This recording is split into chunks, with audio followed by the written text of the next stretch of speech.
Hello humans, Master DinnerFlax here, bringing you the low quality content you deserve, and today I'll be going over Noble Knights, since I haven't done it in quite a bit of time, not since like Firewall was still legal. All the extra link combos are done, all the like cool link stuff combos you can do with this deck are done.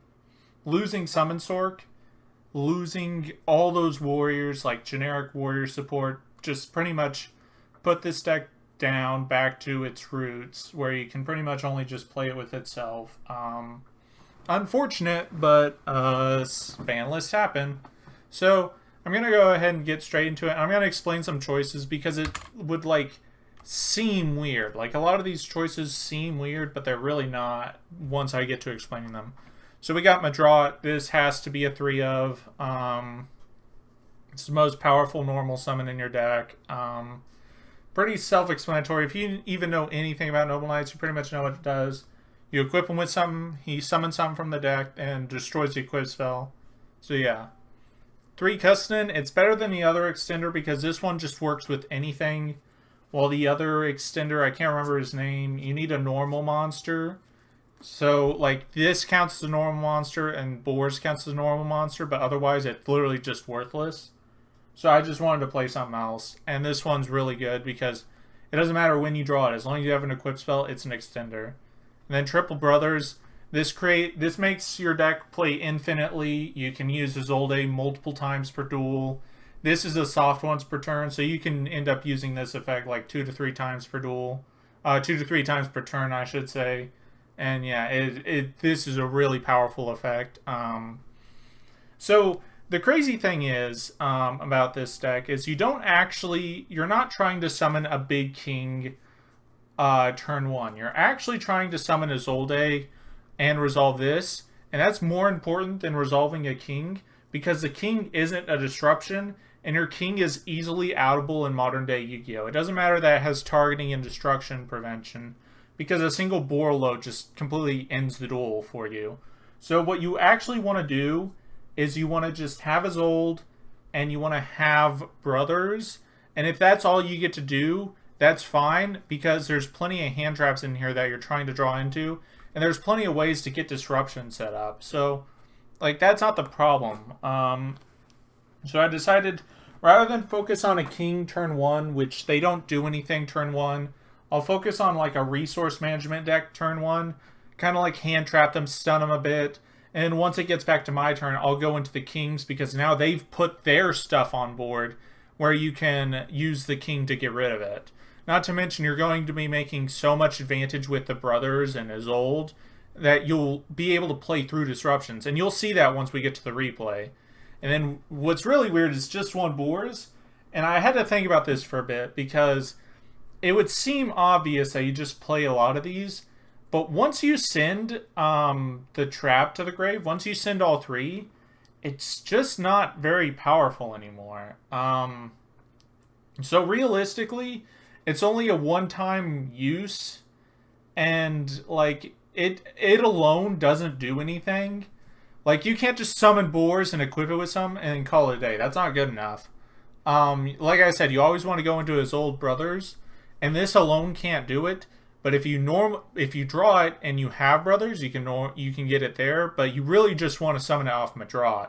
That's the whole focus of this. So I felt like this needed multiple other cards to be good, while the rest just don't, which is why I put it at 1. And then finally, for the last Noble Knight Warrior, we got Dryston. This is what you want to summon off Noble Arms and Needed again. It also is a disruption on your opponent's turn if you summon it and have Glory ready, because Glory will equip them with an equip spell, usually Gallatin, and that'll pop a monster, and now your opponent has to attack over 2,600 before they can attack anything else, which is really cool.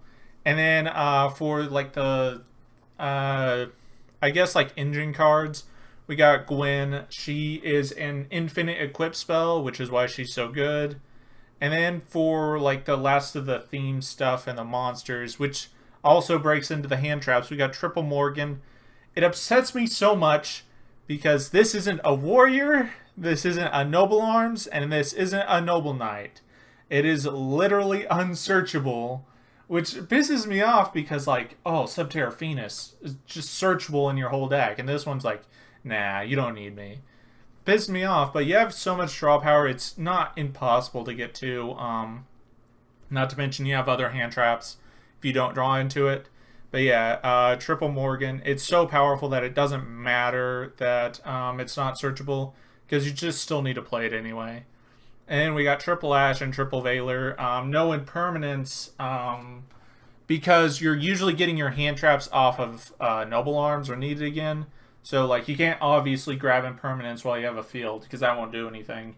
Another suggestion I would make is Phantasme, or not Phantasme, Thanos Dragon, whatever his actual name is. If you want to replace those for the Valors, that also works.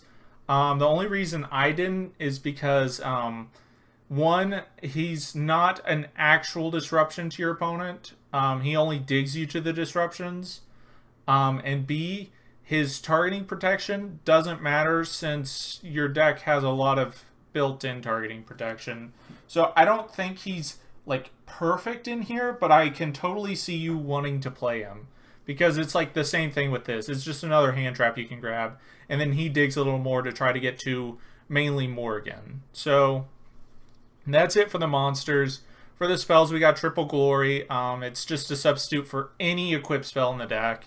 Very good, especially with Dryston, because then it's a quick effect pop. It's like Resolving Trident in the next Zodiac. And then we got Heritage of the Chalice, Rotas for your entire deck, including the equipped spells. And then for the equipped spells, we got Excalibur, and it's the only one you control multiple of, which is nice. 2 Destiny is what you always want to equip to Azul to try to keep her alive for as long as possible. And then, like, the only one I wanted to run an extra one of is Caliburn. I don't even know why. Maybe Gallatin's better. But, like, these are switchable. I just wanted to have as many names as possible for the equipped spells. And then 1 Gallatin, 1 Arthur, and then 1 Clarent, which actually is nice. I actually really like this one.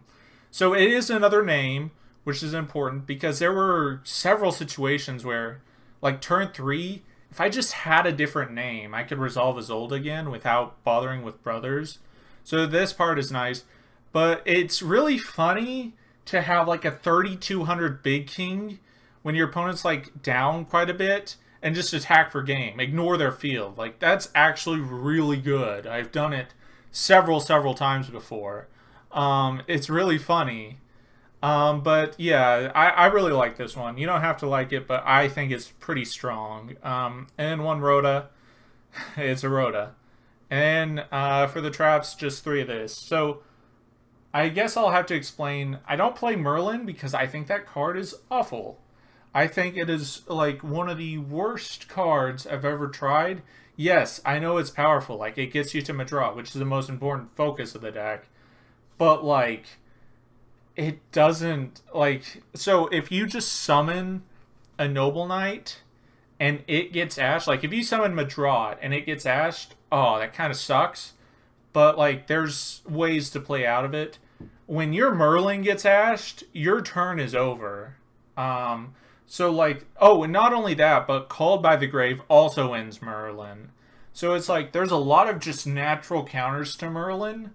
While in addition, your deck has a lot of normal summons. It has no value past turn 1. Like, Merlin just has so many problems, so I just didn't play it, and it's been working fine. For the side deck, up to you. The only thing I would suggest is when you're going second, you want to replace some Morgans with hand traps that don't need stuff for them to work. So yeah, and for the extra deck, a bunch of Noble Knight XCs. Probably not this many, because you can obviously recycle them with brothers, but you're under Noble Knight restrictions 99% of the time. So I just decided, you know what, might as well do this. And it also, like, you would think, oh, maybe you could play Extravagance. Well, that conflicts with brothers, and resolving brothers like 2 to 3 times per turn is still more powerful than just a regular draw 2. And then Triple Isolde. It's weird to see it in its own deck. And then the best Nightmares, Boral Sword, and Borreload. So I got a replay for you. This will help show off what I'm talking about with the deck. Yeah, it's pretty just straightforward. I'll set up a basic field, and then once we get to there, you'll see what I mean. Like, it doesn't have this unbreakable next best deck 2019 or whatever, but it just builds something to keep it alive till next turn. And then next turn, when it has all these resources that it's gathered, it's going to break your opponent's board and try to keep pushing and like dwindle your opponent down to nothing. So we use Brothers again. We didn't get a hand trap, but we get this, and now you'll see what I mean. Glory will just pop something with Dryston. I'm going to pop the non-tuner, so he's kind of stuck. Then I'm going to resolve this, get a Veiler. It's going to get Luna. And then he goes into Chambara. He actually does a pretty good job of breaking my board. But, okay, so here's the funny thing. He has 3 trap cards and a hand trap, and it's not gonna matter. He impermanents this, it's fine, but pretty much what's gonna happen is I'm still just gonna break every part of his board apart, just because I have so many resources. And then, yep, more summoning, more summoning. Yeah, it's pretty much this. I have nothing else to say. You're just going to watch me just spam a whole bunch.